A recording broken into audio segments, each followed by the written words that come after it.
Vous avez vu que Dubaï est sous les bombes là? Il y a le Burj Khalifa, donc le building le plus haut du monde qui a pris feu. Ouais, ça chauffe au max là.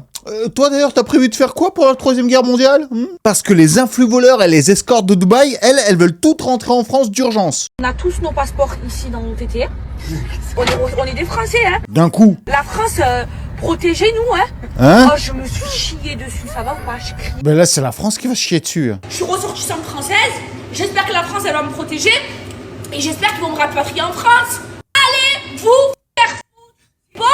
Pourquoi je me fais insulter comme ça? Alors que d'habitude, elles ont plutôt ce genre de discours. Rien au monde. Je rentrerai vivre en français. Pourquoi? C'est si je meurs, où est-ce que je vais être enterrée? Je veux pas être enterrée en France. Je veux être enterrée dans mon pays. Voilà le genre de squelette que les archéologues vont découvrir à Dubaï plus tard. Ah oui, par contre, tant que t'es vivante, c'est en France. Hein. Est-ce qu'ils vont accepter mon corps? Je vous jure, c'est la question que je me pose. Est-ce qu'ils vont accepter mon corps? Je suis sûr que d'habitude, tu penses à cette phrase quand t'es devant tes clients. Je suis française. Je suis née en France. Ma mère, elle est née en France. Je suis française, que vous le vouliez ou pas. Je paye des impôts. Et je suis algérienne aussi. Et je vis à Dubaï. Et je vous emmène. Mais elles font exprès de chercher au maximum. Là, elles font des vidéos qui insultent les gens. Et moi, ce qui me gêne, c'est que cette histoire, elle commence à être récupérée politiquement par tous les extrêmes. Alors, non, moi, je suis contre. On parle pas ici d'une nationalité ou je sais pas quoi, c'est non au racisme. C'est une Française. Une très mauvaise Française qui raconte de la dumps. Et moi, en tant que immigré, mais français aussi, je donne mon avis sur ma compatriote. Elle se fait détester actuellement, non pas parce qu'elle a des origines. Non, c'est parce qu'elle critique la France tout le temps. Et là, d'un coup, elle retourne sa veste. Donc forcément, les gens, ils aiment pas ça. Mes vitres, elles tremblent. C'est où? Oh putain, regardez, c'est juste au-dessus de nous. Regardez.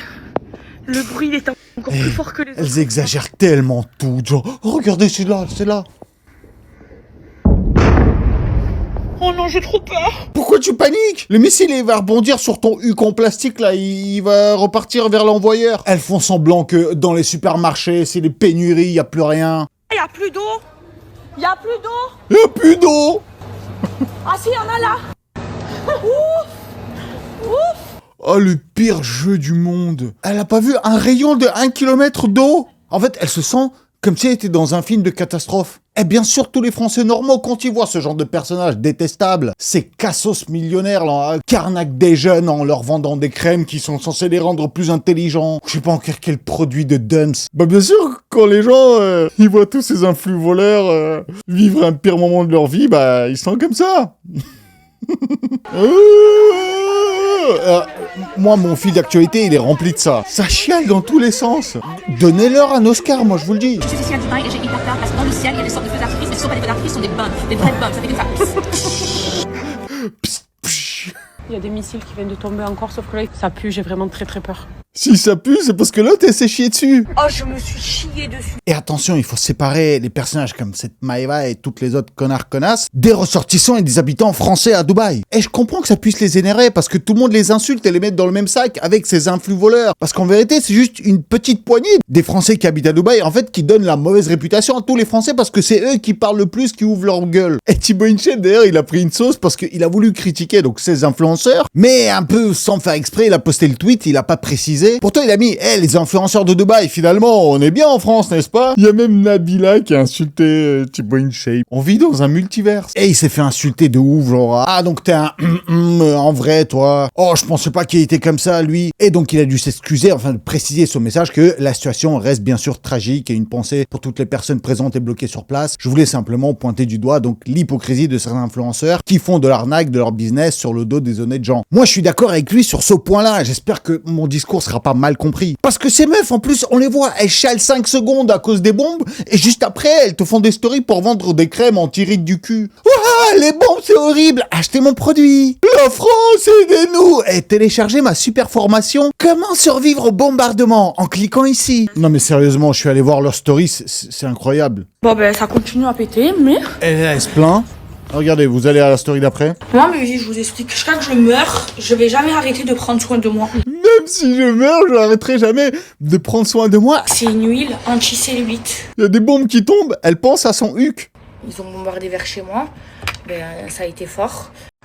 Enfin, là, j'ai un gros code pour mon appareil à lumière. Attends, mais tu veux des dollars ou des dollars? C'est de la bombe, c'est de la bombe. Non mais voilà, comment les prendre au sérieux après? Si t'as vraiment peur, à quel moment tu penses à te filmer, à créer du contenu, à devenir connu? Donc vraiment pour toi, le plus important, c'est qu'on parle de toi. Aux dernières nouvelles, ces familles françaises espèrent un retour chez elles prochainement. On y arrivera. Ouais, on y arrivera et puis apparemment les... De nombreux touristes cherchent à quitter le pays au plus vite, quitte à écourter leur séjour. Consulat, ambassade, ce Français dit avoir tout tenté, mais ne se sent pas soutenu. Ça répond pas, il y a des répondeurs, on nous dit d'envoyer des mails auxquels on n'a pas de réponse. Donc on est dans le blanc total. Et on comprend que c'est très compliqué de nous donner des dates de retour et des réouvertures de couloirs aériens, mais au moins qu'on ait le sentiment d'avoir un point de contact. Alors gros soutien à tous les Français qui sont là-bas actuellement, qui sont peut-être en famille avec des enfants, j'arrive même pas à imaginer comment ça doit être horrible. Personne ne mérite ça, j'espère que ça va se débloquer le plus vite possible. Et je suis surtout dégoûté que vous soyez représentés par des teubés comme ça. Après, il n'y a pas que des influenceurs, il y a aussi d'autres stars, et qui se font tous insulter. Il y a Elodie Gossuin. Nous, c'est pas la forme. Je voulais vous remercier pour tous vos messages. On a vécu une journée horrible. Et elle se fait insulter juste parce qu'elle est partie en vacances à Dubaï. Genre, d'où tu soutiens un pays comme ça? Il y a Moscato aussi qui est là-bas. Lui, là, la cool. Hein. Et pour tous les chiasseux, là, tu sais, ceux qui ont peur, là, les influenceurs qui veulent faire du drama, quelle bande de pompes. Et je te jure, ils font honte à la France. Hein. Quelle bande de pompes. Là, qu'on dit, j'ai pas dormi de la nuit, mais on s'en cague que t'aies pas dormi de la nuit.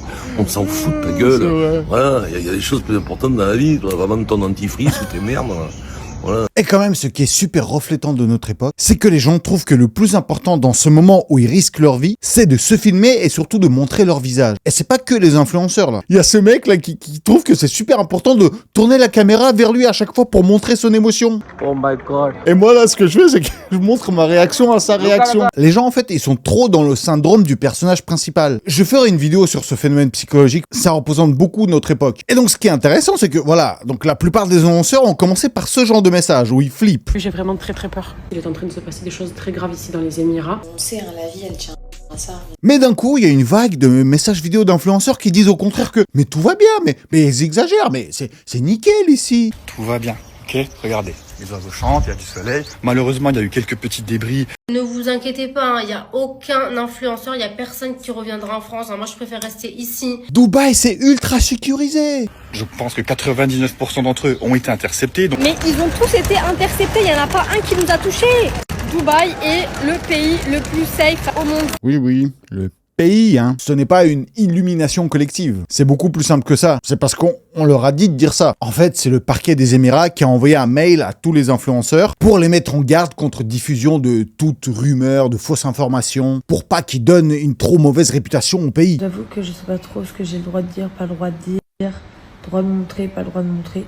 Donc je vais fermer ma bouche, je pense que ça va être préférable, pas m'attirer encore des problèmes en plus. Et c'est grave parce que juste exagérer des faits comme elles le font les meufs là, ça peut entraîner des poursuites, même des amendes, voire des sanctions pénales carrément. Donc en gros, les influenceurs là, ils se disent putain je peux perdre mon business, donc allez on fait des messages ou on s'excuse. Et tout de suite tu les vois changer d'avis. Mais je suis rassurée parce qu'il n'y a pas... Ah là d'un coup... qu'ils interceptent tous les missiles. Dubaï, c'est le pays Le pays... le plus safe du monde. C'est juste qu'ils interceptent et quand ils interceptent, ça fait du bruit. Et l'autre là, elle s'est déjà fait convoquer par la police. Je vais à ma convocation, si vous me rappelez, là ce matin. J'ai rien dit de mal, hein, j'ai eu peur. Ouais, j'ai eu très peur. J'ai même défendu le pays et j'ai pas défendu parce que j'ai la pression. Hein. Elle est déjà bloquée à Dubaï depuis 10 mois avec un travel ban, interdiction de quitter le territoire, à cause d'une baston avec son ex. Ouais, ils se sont battus dans les rues, ils se sont fait cramer par les caméras de surveillance. Et le pire, c'est que même Pavel Durov, donc le patron de Telegram, il a ajouté une couche. Malheureusement, j'ai dû quitter Dubaï pour l'Europe il y a une semaine. Je rate donc non seulement les feux d'artifice gratuits iraniens, mais je m'expose aussi à un risque accru compte tenu des taux de criminalité en Europe. Donc le mec, carrément, il clash, quoi. Et donc Musk, qui rajoute une couche qui affirme que Dubaï et les Émirats arabes sont objectivement plus sûrs et mieux gérés que de nombreuses régions européennes. Il est taquin. Ah là, en espace de 24 heures, l'Iran a mené une action militaire contre 14 pays. À ce stade, c'est plus un conflit régional, c'est une liste de présence. Benjamin ? Présent. Moi, ça me déprime quelque part parce que moi, je suis là, je coupe l'eau quand je me brosse les dents, je trie mes déchets pour sauver la planète et les leaders de ce monde, pendant ce temps-là, ils sont comme ça. Alors, s'il vous plaît, mettez un gros like si vous avez envie que ça se termine au plus tôt possible, que tous les Français là-bas soient sains et saufs et bien sûr, pour soutenir la vidéo, mon travail, etc. Et franchement, si vraiment donc la grosse guerre commence et si tu devais aller te cacher dans un pays, t'irais où? Tu me le dis dans les commentaires, on va débattre de ce qu'il y a de plus safe. Allez, on va découvrir ensemble si la 3e guerre mondiale est vraiment en train de commencer. Allez, c'est parti.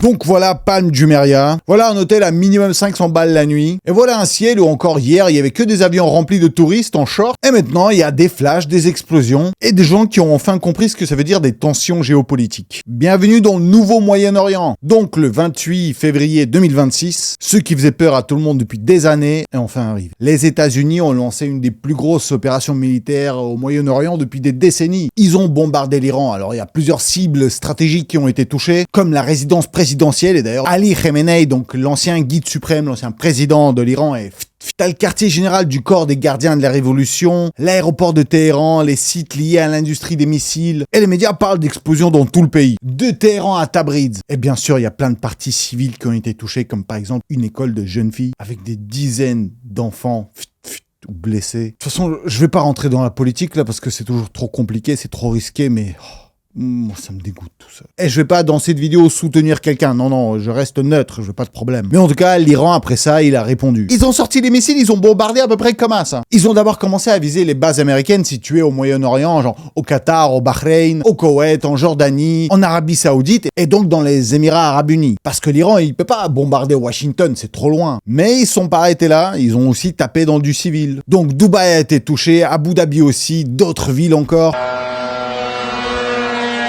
Des drones et des missiles frappent des hôtels, des immeubles, des méga projets flambants tout neufs. En fait, tous ces symboles de « regardez comment on est riche », ils se trouvent tout d'un coup dans un contexte beaucoup moins instagrammable. Enfin, si, mais pas dans le même sens. Et on signale déjà des attaques sur le Burj Khalifa, le symbole absolu de la ville. Alors c'est vrai, au début de la vidéo, je vous ai dit que le Burj Khalifa était en feu. Désolé, c'était juste un hook. Mais ce qui est vrai, c'est que le Burj Khalifa a vraiment été attaqué. En tout cas, ils ont essayé. Mais ils sont pas partis avec un missile, mais avec un drone qu'on voit arriver là de loin. Tu sais comment ça doit flipper. Tu vois ça de ta fenêtre. Et donc, on voit ici qu'ils se rapprochent à fond.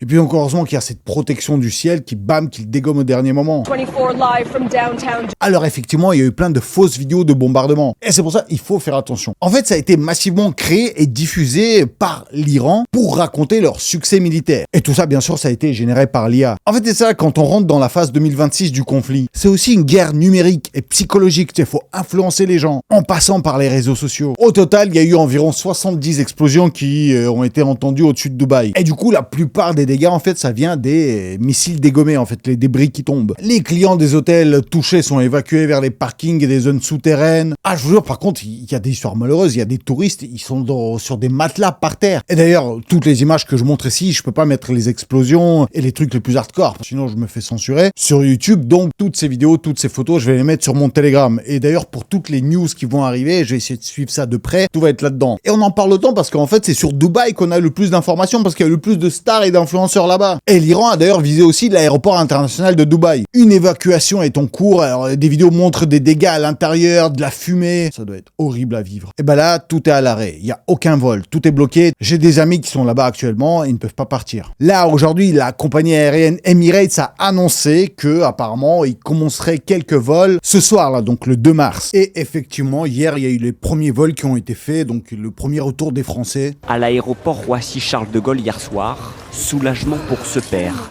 Il vient de retrouver sa fille et son compagnon. Ça y est, enfin c'est fini. Le couple était bloqué à Abu Dhabi pendant plusieurs jours. Ouais, donc c'est l'aéroport d'Abu Dhabi qui a été débloqué. Bon, après, il y en a encore plein qui sont bloqués. Ce qui est ouf aussi, c'est les pertes. Parce que chaque minute de fermeture imprévue de l'aéroport de Dubaï, ça coûte environ $1 million chaque minute. Entre les compagnies aériennes, le cargo, le tourisme et puis tout le business autour. Du coup, vous imaginez quand l'aéroport, il a arrêté une journée au plus, c'est des centaines de millions de dollars, voire des milliards. Et la plupart des pays concernés et touchés, en fait, ils ferment leur espace aérien. Donc forcément, ça provoque des grosses difficultés pour les touristes, même ceux qui juste sont complètement dans d'autres pays, mais ils peuvent plus passer au-dessus. Il y a un autre autre site emblématique qui a été touché, c'est le Burj Al Arab, donc l'hôtel 5 étoiles en forme de voile. Il n'y a pas eu de blessés signalés, heureusement. Mais ici, il s'agirait d'une attaque ciblée et non pas d'un débris qui tombe. Donc c'est bien un drone qui a été visé exprès sur cet hôtel. Flippant, je vous jure. Donc on vise des civils, quoi. Donc si vous êtes à Dubaï, s'il vous plaît, restez dans des zones protégées. Les autorités émiriennes dénoncent une violation grave de leur souveraineté et du droit international et affirment se réserver le droit de répondre. À côté de ça, t'as des gens qui sont tranquilles en train de manger pendant que ça bombarde. Je vous jure, moi je croyais qu'il y a que à Paris que c'était possible.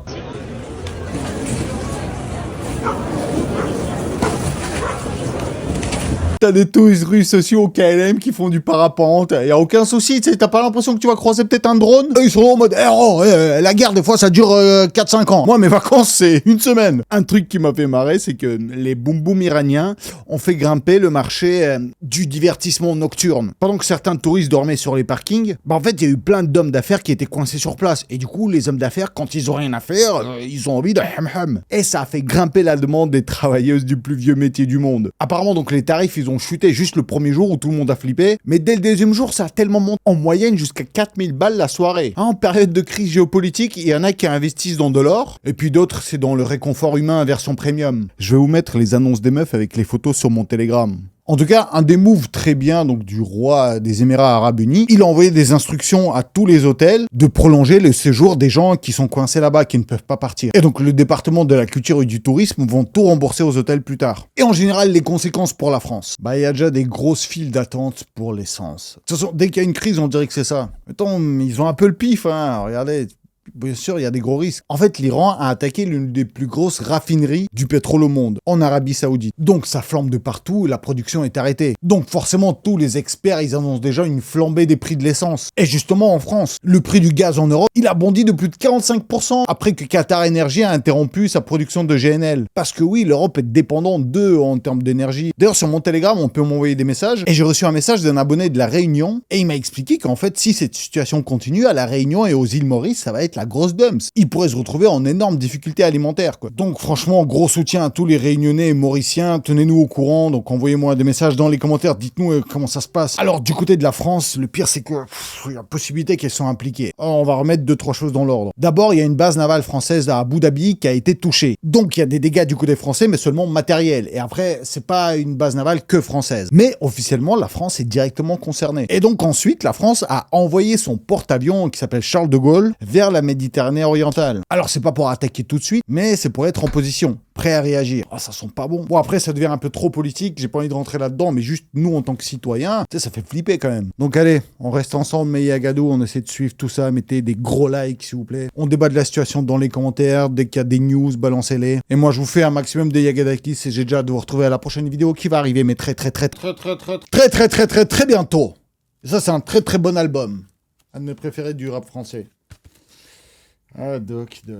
Ils ont pas connu ce genre de problème qu'on vit aujourd'hui, hein.